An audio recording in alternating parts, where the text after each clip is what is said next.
ತುಂಬ ಭಯ ಇತ್ತು ಅಲ್ಲಿ ಇರಲಿಕ್ಕೆ. ಆದ ಕಾರಣ ನಾನು ಇಲ್ಲಿ ಬಂದಾದಮೇಲೆ ನನಗೆ ಸೇಫ್ ಅನಿಸ್ತಾ ಇದೆ. ಈಗ ಅಫ್ಘಾನಿಸ್ತಾನ ಈಗ ತಾಲಿಬಾನ್ನ ಆಕ್ರಮಣಕ್ಕೊಳಗಾಗಿದೆ.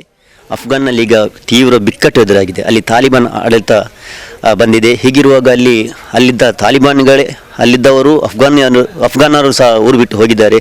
ಅದೇ ರೀತಿ ಬೇರೆ ಬೇರೆ ದೇಶಗಳ ಜನರು ಅಲ್ಲಿದ್ದ ಕೆಲಸದಲ್ಲಿದ್ದರು, ಅವರೆಲ್ಲ ಸಹ ಊರು ಬಿಟ್ಟು ಹೋಗ್ತಾ ಇದ್ದಾರೆ. ನಮ್ಮ ಭಾರತೀಯರು ಸಹ ಸುಮಾರು 450-500 ಜನರು ಅಲ್ಲಿ ಇದ್ದಾರೆ. ಅವರ ಪೈಕಿ ಕನ್ನಡಿಗರು ಸಹ 150-200 ಜನ ಇದ್ದಾರೆ. ಅವರ ಪೈಕಿ ಒಬ್ಬರಾದಂತಹ ಮೆಲ್ವಿನ್ ರವರು ನಮ್ಮ ದಕ್ಷಿಣ ಕನ್ನಡ ಜಿಲ್ಲೆಯ ಉಳ್ಳಾಲದವರು. ಅವರು ಸಹ ಪ್ರಥಮ ಫ್ಲೈಟ್ನಲ್ಲಿ ಇವತ್ತು ಉಳ್ಳಾಲದವರ ಮನೆಗೆ ಬಂದು ತಲುಪಿದ್ದಾರೆ. ಅವರೀಗ ನಮ್ಮ ಜೊತೆ ಇದ್ದಾರೆ. ಸರ್ ನಮಸ್ಕಾರ. ನಮಸ್ಕಾರ ಸರ್.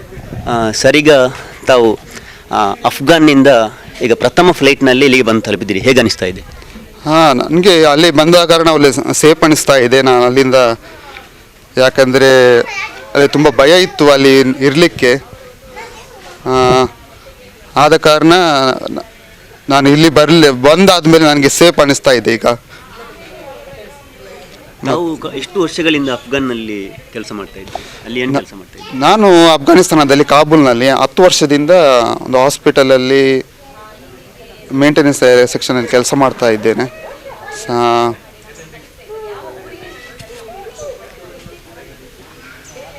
ಅಂದರೆ ಊರಿಗೆ ಇದಕ್ಕಿಂತ ಮೊದಲು ಬಂದಿದ್ರಾ? ಊರಿಗೆ ಬಂದು ಹೋಗಿದ್ದೇನೆ. ಜೂನಲ್ಲಿ ಬಂದು ಹೋಗಿದ್ದೆ. ಮೇಯಲ್ಲಿ ಬಂದು ಜೂನಲ್ಲಿ ರಿಟರ್ನ್ ಹೋಗಿದ್ದೆ ನಾನು. ಅಂದರೆ ನಿಮಗೆ ಮೊದಲ ಬಾರಿಗೆ ಅಫ್ಘಾನ್ಗೆ ಹೋಗಲಿಕ್ಕೆ ಏನು ಕಾರಣ ಇತ್ತು? ಯಾರು ಕರ್ಕೊಂಡು ಹೋದ್ರು? ಯಾರು ಏಜೆನ್ಸಿ ಮೂಲಕವ? ಮೊದಲು ಹೋಗಿದ್ದೆ ನಾನು 2011ರಲ್ಲಿ ನಾನು ಅಫ್ಘಾನಿಸ್ತಾನಕ್ಕೆ ಹೋಗಿದ್ದೆ ಏಜೆಂಟ್ ಮುಖಾಂತರ. 2011ರಲ್ಲಿ ಹೋಗಿ 11ರಲ್ಲಿ ವಾಪಸ್ ಬಂದು ಪುನಃ 2013ರಲ್ಲಿ ಹೋಗಿ 2013ರಲ್ಲಿ ಕಾಬೂಲಿಗೆ ಹೋಗಿದ್ದೆ. 2013ರಿಂದ ನಿನ್ನ ತನಕ ಕಾಬೂಲಲ್ಲಿ ಕೆಲಸ ಮಾಡ್ತಾ ಇದ್ದೆ. ಇಷ್ಟು ವರ್ಷಗಳಲ್ಲಿ ಅಲ್ಲಿನ ಪರಿಸ್ಥಿತಿ ಯಾವ ರೀತಿ ಇತ್ತು? ಇಷ್ಟು ವರ್ಷಗಳಲ್ಲಿ ಪರಿಸ್ಥಿತಿ ಅಷ್ಟು ಹದಗೆಡಲಿಲ್ಲ. ಆದರೆ ಕಳೆದ ಕೆಲವು 3-4 ವಾರದಿಂದ ಅಫ್ಘಾನಿಸ್ತಾನ ಈಗ ತಾಲಿಬಾನ್ನ ಕೈಯಲ್ಲಿದೆ. ಅಂದರೆ ಅಲ್ಲಿ ವಿದೇಶಿಗರಿಗೆ ತೊಂದರೆ ಬರ್ತಾ ಇದೆ ಏನಾದರೂ? ಎಲ್ಲರಿಗೆ ತೊಂದರೆ. ವಿದೇಶಿಗರಿಗೆ ಈಗ ವಿದೇಶಿ ಮಿಲಿಟರಿಗೆ ಎಲ್ಲ ಅವರಿಗೆ ತೊಂದರೆ ಇದೆ. ಅವರಿಗೆ ಹೊರಗೆ ಹೋದೆ ತೊಂದರೆ ಇದೆ ಅವರಿಗೆ. ಈಗ ನಿಮ್ಮ ಕಂಪನಿಯ ಪರಿಸ್ಥಿತಿಯಲ್ಲಿ ಯಾವ ರೀತಿ ಇತ್ತು? ಅಲ್ಲಿ ಕಂಪನಿಯೊಳಗೆ ಎಷ್ಟು ಮಂದಿ ಭಾರತೀಯರು ಇದ್ದರು? ಟೋಟಲ್ ಎಷ್ಟು ಮಂದಿ ಇದ್ದರು ಭಾರತೀಯರು ಸಹಿತ? ಕಂಪನಿಯಲ್ಲಿ ಅವರು ಅರೌಂಡ್ ಒಂದು 400-500 ಮಂದಿ ಸ್ಟಾಫ್ಸ್ ಇದ್ರು. ಅಲ್ಲಿ ಕೆಲಸ ಮಾಡ್ತಿದ್ರು ಭಾರತೀಯರು. ಕನ್ನಡಿಗರು ಸ್ವಲ್ಪ ಮಂದಿ. ಕನ್ನಡಿಗರು ಕೆಲವು 10-20 ಮಂದಿ ಇದ್ರು ಕನ್ನಡಿಗರು. ಮಂಗಳೂರಿನವರು ಇದ್ದಾರೆ. ಅವ್ರನ್ನ ಆಲ್ರೆಡಿ ಏರ್ಲಿಫ್ಟ್ ಮಾಡಿದ್ದಾರೆ ಎಲ್ಲರನ್ನು. ಅಂದರೆ ನಿಮಗೆ ಅಲ್ಲಿ ಇದು ಬಿಕ್ಕಟ್ಟು ಸ್ಟಾರ್ಟ್ ಆದಮೇಲೆ ನಿಮಗೆ ಆತಂಕ ಅಂದರೆ ಯಾವ ರೀತಿ ಆತಂಕ ಇತ್ತು? ನಿಮಗೆ ಏನಾದ್ರು ಬೆದರಿಕೆ ಬಂದಿತ್ತಾ ಅಂಥದ್ದೇನಾದರೂ? ಇಲ್ಲ, ನಮಗೆ ಬೆದರಿಕೆ ಏನು ಬರಲಿಲ್ಲ. ಯಾಕೆಂದರೆ ನಾವು ಬೇಸಲ್ಲಿ ಕೆಲಸ ಮಾಡ್ತಾ ಇದ್ದೀವಿ. ನಮಗೆ ಎಲ್ಲ ಪ್ರೊಟೆಕ್ಷನಲ್ಲಿತ್ತು. ಅಲ್ಲಿ ಇಂಟರ್ನ್ಯಾಷನಲ್ ಫೋರ್ಸಸ್, ಅಮೆರಿಕನ್ ಫೋರ್ಸಸ್ ಎಲ್ಲ ಪ್ರೊಟೆಕ್ಷನ್ ಇತ್ತು. ಯಾಕಂದರೆ ನಾನು ಹಾಸ್ಪಿಟಲಲ್ಲಿ ಕೆಲಸ ಮಾಡ್ತಾ ಇದ್ದೆ. ಒಳಗಡೆ ಕೆಲಸ ನನ್ನದು ಬಿಲ್ಡಿಂಗಲ್ಲಿ. ಸೊ ಅಷ್ಟು ಏನು ತೊಂದರೆ ಆಗಲಿಲ್ಲ ನಮಗೆ. ನಿಜವಾಗಿ ಕಂಪನಿಯಲ್ಲಿದ್ದು ಅದು? ನಮ್ಮ ಕಂಪನಿ ಬ್ರಿಟಿಷ್ ಕಂಪನಿ. ಓಕೆ, ಈಗ ನಿಮ್ಮ ಜೊತೆ ನಿಮ್ಮ ಸಹೋದರ ಇದ್ರಲ್ಲ, ಅವರು ಏನು ಕೆಲಸ ಮಾಡ್ತಾ ಇದ್ರು? ಅವನು AC ಟೆಕ್ನಿಷಿಯನ್ ಆಗಿ ಕೆಲಸ ಮಾಡ್ತಿದ್ದ ಅಲ್ಲಿ. ನಮ್ಮ ಪಕ್ಕದಲ್ಲೇ ಇದ್ದ ಅಲ್ಲಿ. ಈಗ ಅವರು ಎಲ್ಲಿದ್ದಾರೆ? ಈಗ ಅವನನ್ನು ಏರ್ಲಿಫ್ಟ್ ಮಾಡಿದ್ದಾರೆ ಇವತ್ತು ಬೆಳಿಗ್ಗೆ. ಅವನೀಗ ಕತಾರಲ್ಲಿ ಲ್ಯಾಂಡ್ ಆಗಿದ್ದಾನೆ. ಮೊನ್ನೆ ಬಂದ ವಿಮಾನದಲ್ಲಿ ಭಾರತೀಯರು ಎಷ್ಟು ಮಂದಿ ಇದ್ರು? ಅದರಲ್ಲಿ ಕನ್ನಡಿಗರು, ಮಂಗಳೂರಿನವರು ಬೇರೆ? ಮಂಗಳೂರಿನವನು ನಾನು ಒಬ್ಬನೇ. ಮತ್ತೆ ಕೆಲವರು ಆಂಧ್ರದವರು ಮತ್ತೆ ಡೆಲ್ಲಿಯವರು ಇದ್ರು. ಅದರಲ್ಲಿ ನಾವು 7 ಮಂದಿ ಇದ್ವಿ. ಸಿವಿಲಿಯನ್ಸ್ ನಾವು 7 ಮಂದಿ. ಮತ್ತೆ ಉಳಿದವರೆಲ್ಲ ಅವರು ಡಿಪ್ಲೊಮ್ಯಾಟ್ಸ್. ನೀವು ಅಲ್ಲಿ ಡೆಲ್ಲಿಗೆ ಬಂದು ಇಲ್ದದೆ ಅಲ್ಲ, ಇಲ್ಲಿ ನೇರವಾಗಿ ಮಂಗಳೂರಿಗೆ? ಕಾಬೂಲಿಂದ ಅವರು ನಮಗೆ ಗುಜರಾತ್ನ ಜಮ್ನಗರ್ ಬೇಸಿಗೆ ತಗೊಂಡು ಅಲ್ಲಿಂದ ಅವರೆಲ್ಲ ಸನ್ಮಾನ ಎಲ್ಲ ಮಾಡಿಸಿ ಮತ್ತೆ ಎಲ್ಲ ಬ್ರೇಕ್ಫಾಸ್ಟ್ ಊಟದ ವ್ಯವಸ್ಥೆ ಎಲ್ಲ ಮಾಡಿ ಮಧ್ಯಾಹ್ನ ನಂತರ ಅವ್ರು ನಮ್ಮನ್ನು ಪುನಃ ದಿಲ್ಲಿಗೆ ಕರ್ಕೊಂಡು ಹೋಗಿಬಿಟ್ರು. ದಿಲ್ಲಿಗೆ ಕರ್ಕೊಂಡು ಅಲ್ಲಿಂದ ಬೇಸಿಂದ ಅವರು ಬಸ್ಸಲ್ಲಿ ನಮ್ಮನ್ನು ದೆಹಲಿಯ ಏರ್ಪೋರ್ಟಿಗೆ ತಂದು ಬಿಟ್ರು. ಅಲ್ಲಿಂದ ದೆಹಲಿಯಿಂದ ಮಂಗಳೂರಿಗೆ ಬರಲಿಕ್ಕೆ ನಮ್ಮ ಕಂಪನಿಯವರು ಟಿಕೆಟ್ ಎಲ್ಲ ಕಳಿಸಿದ್ರು. ಈಗ ಅಲ್ಲಿನ ಪರಿಸ್ಥಿತಿ ಯಾವ ರೀತಿ ಇದೆ? ಮುಂದೆ ಏನು ಸರಿಯಾಗ್ಬೋದು? ಮುಂದೆ ಪರಿಸ್ಥಿತಿ ಸರಿಯಾಗ್ತದೆ ಅಂತ ಈಗ ಹೇಳಲಿಕ್ಕೆ ಆಗೋದಿಲ್ಲ. ಯಾಕಂದರೆ ಈಗಾಗಲೇ ಇಡೀ ಅಫ್ಘಾನಿಸ್ತಾನ ತಾಲಿಬಾನ್ ಕೈಯಲ್ಲಿದೆ. ಇನ್ನು ಮುಂದೆ ಪುನಃ ಫೈಟ್ ಮಾಡಿದರೆ ಸಾಧ್ಯತೆ ಇದೆ, ಇಲ್ಲದಿದ್ದರೆ ಅಫ್ಘಾನಿಸ್ತಾನವನ್ನು ಇಡೀ ತಾಲಿಬಾನ್ನೇ ನಡೆಸ್ತಾರೆ. ನೀವು ನೆಕ್ಸ್ಟ್ ತಾಲಿಬಾನ್ಗೆ ಅಲ್ಲಿಗೆ ಹೋಗಲಿಕ್ಕೆ ಮನಸ್ಸಿದೆಯಾ ಅಲ್ಲ ಬೇರೆ ಏನೋ ವಿದೇಶಕ್ಕೆ ಹೋಗುವಂಥ ಪ್ಲ್ಯಾನ್ ಇದೆಯಾ? ಈಗ ಸದ್ಯಕ್ಕೆ ಪ್ಲ್ಯಾನ್ ಮಾಡಲಿಲ್ಲ, ಇನ್ನು ಮುಂದಕ್ಕೆ ಬೇರೆ ನೋಡಬೇಕು. ಈಗ ಸ್ವಲ್ಪ ರೆಸ್ಟ್ ತಗೊಂಡು 1-2 ತಿಂಗಳಲ್ಲಿ ಮತ್ತೆ ಪುನಃ ಟ್ರೈ ಮಾಡ್ತೀವಿ. ಈಗ ಬರುವ ಖಾಲಿ ಕೈ ಬಂದ್ರೆ ಡ್ರೆಸ್ ಎಲ್ಲ ತಂದ್ರ ಅಥವಾ ಸ್ಯಾಲರಿ ಎಲ್ಲ ಸಿಕ್ಕಿದೆ? ಇಲ್ಲ, ಯಾಕೆಂದರೆ ಬರುವಾಗ ನಮಗೆ ಅಷ್ಟು ಎಲ್ಲ ಲಗೇಜ್ ಎಲ್ಲ ತರಲಿಕ್ಕೆ ಆಗಲಿಲ್ಲ. 1-2 ಬ್ಯಾಗ್ ಸ್ವಲ್ಪ ಚಿಕ್ಕ ಹ್ಯಾಂಡ್ ಕ್ಯಾರಿ ಮಾತ್ರ ತಗೊಂಡು ಬರಲಿಕ್ಕೆ ನಾವು ಏರ್ ಲಿಫ್ಟ್ ಮಾಡುವಾಗ ಎಲ್ಲ ಬಟ್ಟೆ ಎಲ್ಲ ನಮ್ಮ ಮಾನಿಟರ್ ಎಲ್ಲವನ್ನು ಬಿಟ್ಟು ಬಂದಿದೆ ನಾನು. ಈಗ ಇಲ್ಲಿ ಸೇಫ್ ಅನಿಸ್ತದೆ? ಸೇಫ್ ಆಗಿದೆ. ಇಂಪಾರ್ಟೆಂಟ್ ನಾವು ಅಲ್ಲಿಂದ ಬರಬೇಕು, ನಮ್ಮ ವಸ್ತುವಿನ ತೊಂದರೆ ಇಲ್ಲ. ತಮ್ಮ ಈಗ ಸಂಪರ್ಕದಲ್ಲಿದ್ದಾರಾ? ತಮ್ಮ ಸಂಪರ್ಕಕ್ಕೆ ಬರಲಿಲ್ಲ. ನಿನ್ನೆ ಬೆಳಿಗ್ಗೆವರೆಗೆ ಚಾಟ್ ಮಾಡಿದ್ದಾನೆ ಅವನು. ನಾನು ಅಲ್ಲಿಂದ ಆಲ್ರೆಡಿ ಫ್ಲೈ ಆಗಿದ್ದೇನೆ ಅಂತ ಮೆಸೇಜ್ ಕೊಟ್ಟಿದ್ದಾನೆ. ಲ್ಯಾಂಡ್ ಆದದ್ದು ಮೆಸೇಜ್ ಬರಲಿಲ್ಲ ನಮಗೇನು. ಧನ್ಯವಾದಗಳು ವೀಕ್ಷಕರೇ. ಈಗ ಕಾಬೂಲಿಂದ ಸೇಫ್ ಆಗಿ ಊರಿಗೆ ಬಂದು ತಲುಪಿರುವಂತಹ ಮೆಲ್ವಿನ್ ಮೊಂತೆರೊ ಅವರು ತಮ್ಮ ಅಲ್ಲಿನ ಅನುಭವವನ್ನು ನಮ್ಮ ಜೊತೆ ಹಂಚಿಕೊಂಡಿದ್ದಾರೆ. ಈಗ ಅವರು ಬಂದ ಖುಷಿಯಲ್ಲಿ ಅವರ ಮನೆಯವರಿದ್ದಾರೆ, ಅವರ ಪತ್ನಿ ಹೆಚ್ಚಾಗಿ ಖುಷಿಪಟ್ಟಿದ್ದಾರೆ. ಈಗ ನಮ್ಮ ಜೊತೆ ಅವರ ಪತ್ನಿ ಲಿಡ್ವಿನ್ ಮೊಂತೆರೊ ಅವರಿದ್ದಾರೆ. ಅವರು ತಮ್ಮ ಖುಷಿಯನ್ನು ನಮ್ಮ ಜೊತೆ ಯಾವ ರೀತಿ ಹಂಚಿಕೊಳ್ತಾರೆ ಎನ್ನುವಂತ ನಾವು ಅವರಲ್ಲೇ ಕೇಳಿ ತಿಳ್ಕೊಳ್ಳೋಣ. ನಮಗೆ ತುಂಬ ಖುಷಿ ಆಗ್ತದೆ. ಅಂದರೆ ಅವರು ಸೇಫ್ ಆಗಿ ಊರಿಗೆ ತಲುಪಿದ್ದಾರೆ. ಅಂದರೆ ಅವರು 5 ಮಂದಿ ಫಸ್ಟ್ ಫ್ಲೈಟಲ್ಲಿ ಬಂದವರು 5 ಮಂದಿ. ಅಂದರೆ ಈಗ ಅವರು ಊರಿಗೆ ಬಂದ ಕಾರಣ ಎಲ್ಲರಿಗೆ ನಮಗೆ ಒಂದು ವಿಷಯ ಗೊತ್ತಾಗ್ತದೆ. ಅಂದರೆ ಅಲ್ಲಿ ಹೇಗೆ ಉಂಟು ಸಿಚುವೇಶನ್, ಹೇಗೆ ಉಂಟು. ನಾವಂದರೆ ಮೊದಲು ಅವರ ಫೋನಲ್ಲಿ ಜಾಸ್ತಿ ಅವರ ಕಾಂಟ್ಯಾಕ್ಟಲ್ಲಿ ನಮ್ಮಲ್ಲಿ ಇರಲಿಲ್ಲ.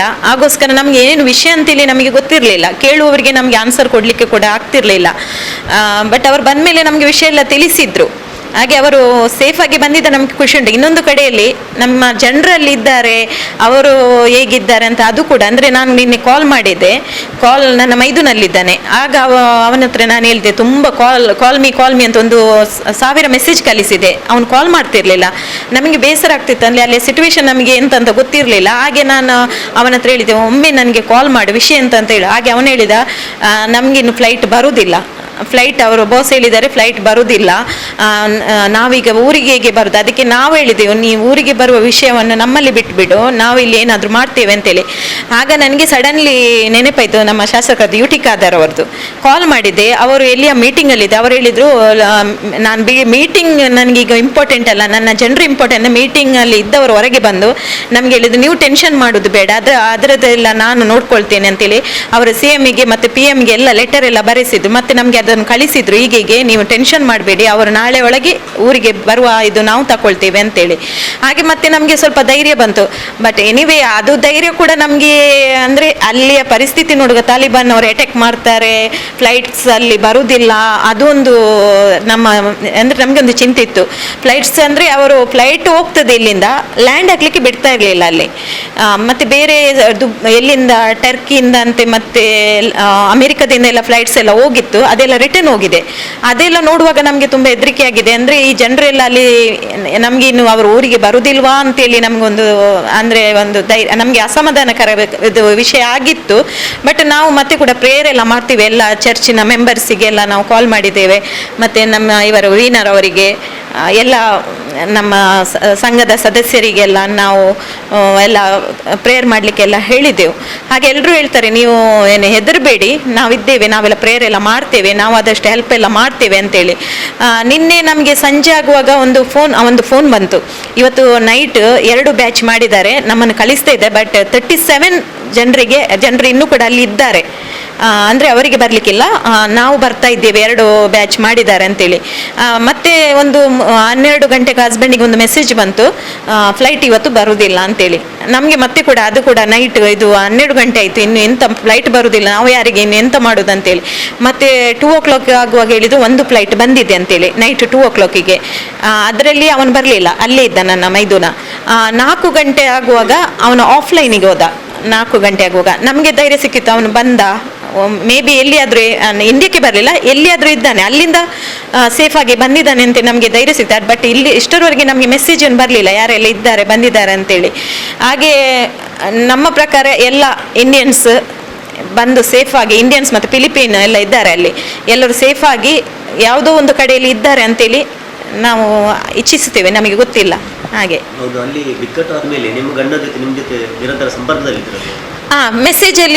ಮೆಸೇಜಲ್ಲಿ ಅವರು ಇದ್ದರು, ಬಟ್ ಫೋನಲ್ಲಿ ಕೆಲವೊಮ್ಮೆ ಮಾತ್ರ, ಅಂದರೆ ಫೋನಲ್ಲಿ 1 ನಿಮಿಷ ಅವರಿಗೆ ಮಾತನಾಡಲಿಕ್ಕೆ ಅವಕಾಶ ಇಲ್ಲ ಅಲ್ಲಿ, 1 ನಿಮಿಷ ಮಾತನಾಡ್ತಾ ಇದ್ರು. ಮತ್ತು ಮೆಸೇಜ್ ಅವರು ಮಾಡ್ತಾ ಇದ್ರು, ಕೆಲವೊಮ್ಮೆ ನೆಟ್ವರ್ಕ್ ಇರಲಿಲ್ಲ, ಬಟ್ ಮೆಸೇಜ್ ಮಾಡ್ತಾ ಇದ್ರು. ಫ್ಲೈಟಲ್ಲಿ ಬರುವಾಗ ನಮಗೆ ಮೆಸೇಜ್ ಇಲ್ಲ, ಫ್ಲೈಟಲ್ಲಿ ಕೂತ್ಕೊಂಡಿದ್ದಾರೆ ಅಂತೇಳಿ ನಮಗೆ ಮೆಸೇಜ್ ಇರಲಿಲ್ಲ.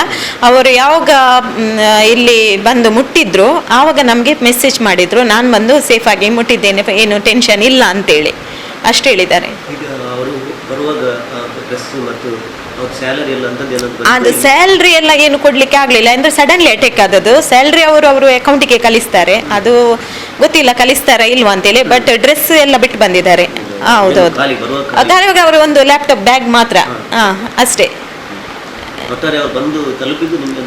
ನಮಗೆ ಒಂದು ಸಂತೋಷ, ಬಟ್ ಇನ್ನೂ ಕೂಡ ಇದ್ದಾರೆ ಇಂಡಿಯನ್ಸ್ ಅವರು. ನಾವು ಸಂತೋಷ ಅಂತ ಹೇಳಲಿಕ್ಕೆ ನಮಗೆ ಆಗೋದಿಲ್ಲ, ಯಾಕೆ ಮೈದುನ ಒಂದು ಸೈಡಲ್ಲಿ ಮೈದುನ ಇನ್ನೂ ಕೂಡ ಬರಲಿಲ್ಲ. ಮತ್ತು ಕೆಲವು ಗುರ್ತದವ್ರದ್ದು ನಮ್ಮ ಇಲ್ಲಿದು ನೇಬರ್ಸ್ ಎಲ್ಲ ತುಂಬ ಮಂದಿ ಇದ್ದಾರೆ ಅಲ್ಲಿ, ಅಂದರೆ ಅದು ಕೂಡ ನಮಗೆ ಒಂದು ಬೇಸರದ ವಿಷಯನೇ. ನಾವು ಅವರಿಗೋಸ್ಕರ ಪ್ರೇಯರ್ ಮಾಡ್ತಾ ಇದ್ದೇವೆ, ಅವರೊಂದು ಸೇಫಾಗಿ ಬರಲಿ ಅಂತ ಎಲ್ಲರೂ ಅಲ್ಲಿಂದ.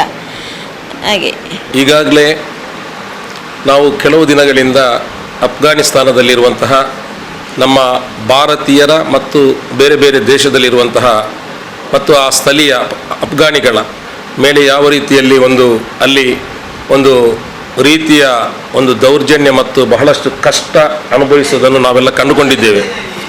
ಆದರೆ ನಮ್ಮ ಭಾರತ ದೇಶದ ಅಫ್ಘಾನಿಸ್ತಾನದಲ್ಲಿರುವ ಜನರನ್ನು ನಮ್ಮ ದೇಶಕ್ಕೆ ಕರೆತರುವಂತಹ ಒಂದು ನಿಟ್ಟಿನಲ್ಲಿ ಮತ್ತು ಕರ್ನಾಟಕ ರಾಜ್ಯದಲ್ಲಿರುವಂತಹ ಏನು ನಮ್ಮ ಕನ್ನಡಿಗರಿದ್ದಾರೆ ಅವರನ್ನು ಅಫ್ಘಾನಿಸ್ತಾನದಿಂದ ನಮ್ಮ ರಾಜ್ಯಕ್ಕೆ ತರಬೇಕನ್ನುವ ಒಂದು ಮಾತನ್ನು ಸರ್ಕಾರ ಮಾಡಿದೆ. ಅದೇ ರೀತಿ ವಿಶೇಷವಾಗಿ ನಮ್ಮ ಮಂಗಳೂರು ಕ್ಷೇತ್ರದ ಶಾಸಕರಾದಂತಹ ಸನ್ಮಾನ್ಯ UT ಖಾದರ್ ಅವರು ಈಗಾಗಲೇ ಅಫ್ಘಾನಿಸ್ತಾನದಲ್ಲಿರುವ ಕನ್ನಡಿಗರನ್ನು ಬಹಳಷ್ಟು ಒಂದು ಅತ್ಯಂತ ಪ್ರೀತಿಪೂರ್ವಕ ಮತ್ತು ಬಹಳಷ್ಟು ಜಾಗೃತೆಯಿಂದ ಅವರನ್ನು ನಮ್ಮ ರಾಜ್ಯಕ್ಕೆ ತರುವಂತಹ ನಿಟ್ಟಿನಲ್ಲಿ PM ಮತ್ತು CM ಅವರಿಗೆ ಮನವಿಯನ್ನು ಕೂಡ ಮಾಡಿದ್ದಾರೆ. ಆ ರೀತಿಯಲ್ಲಿ ಇವತ್ತು ನಮಗೆ ಬೆಳಿಗ್ಗೆ ಗೊತ್ತಾಯಿತು, ನಮ್ಮ ಉಲ್ಲಾಲ ನಗರಸಭಾ ವ್ಯಾಪ್ತಿಯ ನಮ್ಮ ಉಲಿಯಾ ವಾರ್ಡ್ ನಮ್ಮ ವೀಣಾ ಡಿಸೋಜರ್ ಅವರು ಇಲ್ಲಿ ಕಾರ್ಯಾಚರಿಸುವಂತಹ ಒಂದು ವಾರ್ಡ್ನಲ್ಲಿ ನಮ್ಮ ಮೆಲ್ವಿನ್ ಔರಲ್ ಮೊಂತೇರರವರು ಬಹಳಷ್ಟು ಒಂದು ಆ ಅಫ್ಘಾನಿಸ್ತಾನದ ಕಾಬೂಲ್ನಲ್ಲಿ ಒಂದು ಆಸ್ಪತ್ರೆಯಲ್ಲಿ ಅವರು ಕೆಲಸದಲ್ಲಿದ್ದವರು. ಅವರನ್ನು ಇವತ್ತು ಬೆಳಿಗ್ಗೆ ಅಲ್ಲಿಂದ ಯಾವುದೇ ಒಂದು ರೀತಿಯಲ್ಲಿ ಬಂದು ನಮ್ಮ ಸರ್ಕಾರವು ಒಂದು ನಮ್ಮ ದೇಶದ ಪ್ರಜೆಗಳನ್ನು ಉಳಿಸುವ ನಿಟ್ಟಿನಲ್ಲಿ ಕಾರ್ಯಪ್ರವೃತ್ತರಾಗಿ ಅವರು ಇವತ್ತು ಸೇಫಾಗಿ ಉಲ್ಲಾಲ ನಗರಸಭೆಯ ಉಲಿಯ ಪ್ರದೇಶಕ್ಕೆ ಬಂದು ಮುಟ್ಟಿದ್ದಾರೆ. ಅವರ ಮನೆಯಲ್ಲಿ ನಾವಿದ್ದೇವೆ. ಅವರ ಶ್ರೀಮತಿಯವರು ಕೂಡ ಲೆಡ್ವಿನ್ ಮೊಂತೇರರವರು ಶ್ರೀಮತಿಯವರ ಜೊತೆ ನಾವಿದ್ದೇವೆ. ಅವರು ಕೂಡ ಹೇಳಿದಂಥ ಒಂದು ಮಾತಂದರೆ, ನನ್ನ ಪತಿಯವರು ಬಂದು ಸೇಫಾಗಿ ಬಂದರೂ ಕೂಡ ನನಗೆ ಅಷ್ಟೊಂದು ಬಹಳಷ್ಟು ಸಂತೋಷ ಇದೆ. ಆದರೆ ಅವರ ಮೈದುನ ಮತ್ತು ನೆರೆಕರೆಯವರು ಮತ್ತು ನಮ್ಮ ದೇಶದಲ್ಲಿ ಇರುವಂತಹ ಪ್ರತಿಯೊಬ್ಬರು ಕೂಡ ಸೇಫಾಗಿ ಬರಬೇಕು. ಆದಾಗ ಮಾತ್ರ ಬಹಳಷ್ಟು ಸಂಪೂರ್ಣ ಇದರೊಂದು ರಾಸಾಯನವನ್ನು ಪಡೆಯಲು ಸಾಧ್ಯವಾಗ್ತದೆ ಅಂತ ಒಂದು ಮಾತನ್ನು ಹೇಳಿದ್ದಾರೆ. ಖಂಡಿತ ನಾವು ಒಂದು ನಗರಸಭೆಯ ಉಪಾಧ್ಯಕ್ಷನಾಗಿ ನಾನು ಇಲ್ಲಿಗೆ ಬಂದಿದ್ದೇನೆ. ನನ್ನ ಜೊತೆ ಸ್ಥಳೀಯ ವೀಣಾ ಡಿಸೋಜರ್ ಅವರಿದ್ದಾರೆ, ಅದೇ ರೀತಿ ಕೌನ್ಸಿಲರ್ ಆದಂಥ ಅಜೀಜ್ರವರಿದ್ದಾರೆ, ಮತ್ತು ಸಂತೋಷ್ ಪ್ರೇಮ್ ಪ್ರಕಾಶ್ ಡಿಸೋಜರ್ ಅವರಿದ್ದಾರೆ. ನಾವೆಲ್ಲರೂ ಕೂಡ ಈ ಮನೆಯವರಿಗೆ ನಾವು ಧೈರ್ಯ ತುಂಬಲು ಮತ್ತು ನಿಮ್ಮ ಜೊತೆ ನಾವು ಇದ್ದೇವೆ.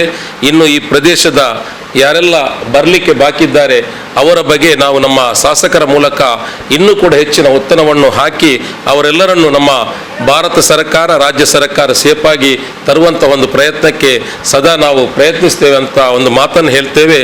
ಅದೇ ರೀತಿ ಬಂದಂತಹ ನಮ್ಮ ಈ ಮೆಲ್ವಿನ್ ಔರಲ್ ಮೊಂತೇರ ಮತ್ತು ಅವರಿಗೆ ನಾವು ನಗರಸಭೆ ವತಿಯಿಂದ ಶುಭಾಶಯಗಳನ್ನು ಸಲ್ಲಿಸಿದ್ದೇವೆ. ಏನಾದರೂ ವಿಚಾರಗಳಿದ್ದರೆ ಖಂಡಿತ ನಾವು ಅವರ ಜೊತೆ ನಿರಂತರ ಸಂಪರ್ಕದಲ್ಲಿದ್ದೇವೆ ಅನ್ನುವ ಒಂದು ಮಾತನ್ನು ಹೇಳ ಬಯಸ್ತೇನೆ. ಇವತ್ತಿನ ದಿನ ನನ್ನ ವಾರ್ಡಿನಲ್ಲಿ ಮೆಲ್ವಿನ್ ಮೊಂತೇರೋ ಅವರು ಹಾಗೂ ಡೆಮ್ಸಿ ಮೊಂತೇರೋ ಇವರಿಬ್ಬರು ಅಫ್ಘಾನಿಸ್ತಾನದಲ್ಲಿ ಕೆಲಸ ಮಾಡ್ತಾ ಇದ್ದರು. ಅದರಲ್ಲಿ ಮೆಲ್ವಿನ್ ಮೊಂತೇರೋ ಅವರು ಈಗಾಗಲೇ ಮನೆಗೆ ಬಂದು ರೀಚ್ ಆಗಿದ್ದಾರೆ. ಹಾಗೆ ಡೆಮ್ಸಿ ಮೊಂತೇರೋ ಅವರು ಇನ್ನೂ ಬರಲಿಕ್ಕೆ ಇದ್ದಾರೆ. ಹಾಗೆ ನಾನು ಇವತ್ತಿನ ದಿನ ಅವರಿಗೆ ತುಂಬ ಧೈರ್ಯವನ್ನು ತುಂಬುತ್ತಿದ್ದೇನೆ. ಹಾಗೆ ನನ್ನ ವಾರ್ಡಿಗೆ ಇಂಥ ಒಂದು ಅನಾಹುತ ಆಗುವಾಗ ಸಹಾಯ ಮಾಡಿದಂಥ ನಮ್ಮ ಶಾಸಕರಾದ ಹ್ಯೂಟಿ ಖಾದರ್ ಅವರಿಗೆ ನಾನು ಧನ್ಯವಾದಗಳನ್ನು ಹೇಳಲು ಇಚ್ಛಿಸುತ್ತೇನೆ. ಅವರು ನಿರಂತರ ನನ್ನ ಸಂಪರ್ಕದಲ್ಲಿದ್ದರು, ಮನೆಯವರ ಸಂಪರ್ಕದಲ್ಲಿ ಕೂಡ ಇದ್ದರು. ಇವತ್ತು ಬೆಳಿಗ್ಗೆನೇ ಕಾಲ್ ಮಾಡಿ ಧೈರ್ಯ ತುಂಬಿದ್ರು. ಹಾಗೆಯೇ ಇವತ್ತಿನ ದಿನ ನಾನು ಮಾಧ್ಯಮ ವರ್ಗದವರಿಗೂ ಕೂಡ ಥ್ಯಾಂಕ್ಸ್ ಅಂತ ಹೇಳಲು ಇಚ್ಛಿಸುತ್ತೇನೆ.